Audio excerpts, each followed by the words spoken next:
దేవునికి స్తోత్రం. నేటి దినాన మన అరుణోదయపు దేవుని వాక్యము కీర్తన గ్రంథము 145 అధ్యాయము 9వ వచనము. యెహోవా అందరికీ ఉపకారి. హల్లెలూయా.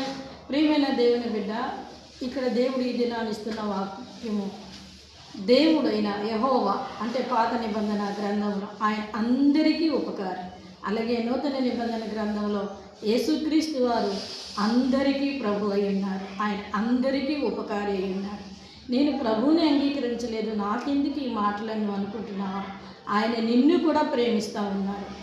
నీకు కూడా ఆయన ఉపకారం చేయడానికి ఆయన ఇష్టపడతా ఉన్నారు. అయితే నీ హృదయం ప్రభు వైపు తిప్పినట్లయితే దేవుడు నీకు మంచి ఉపకారాన్ని ఆయన జరిగించి, నువ్వేదైతే ఉపకారం కోరుకుంటున్నావో ఆ ఉపకారాన్ని నీ జీవితంలో జరిగించి ఆయన నిన్ను ఆశీర్వాదకరంగా దీవెనకరంగా మారుస్తారు. నీ హృదయంలో ఉన్న వేదనంతటిని కూడా తొలగిస్తారు ఆయన. ఎందుకంటే ఆయన అందరికీ ఉపకారి, అందరినీ ప్రేమించే దేవుడు. తన మన అని భేదము లేదు, అందరినీ ఒకేలాగా ప్రేమించే దేవుడు ఆయన.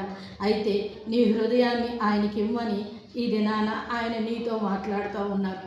కనుక నీ హృదయం ఆయన తట్టు తిప్పినట్లయితే, నువ్వే విషయంలో నాకు ఈ కార్యం జరగలేదు, ఏ విషయంలో నాకు అనుకూలపరచలేదని నువ్వు బాధపడుతున్నావేమో, ఆయన ఇదిగో ఆ ఉపకారాన్ని నీకు జరిగించి ఆయన నిన్ను ఆశీర్వదించి దీవించి ఆయన రక్షణ ప్రణాళికలో నేను జ్ఞాపకం చేసుకోబోతున్నాను. కనుక అరుణోదయాన లేచిన వెంటనే ఈ వాక్యాన్ని పట్టుకొని ప్రార్థన చేసుకొని నీ జీవితాన్ని ప్రారంభించు.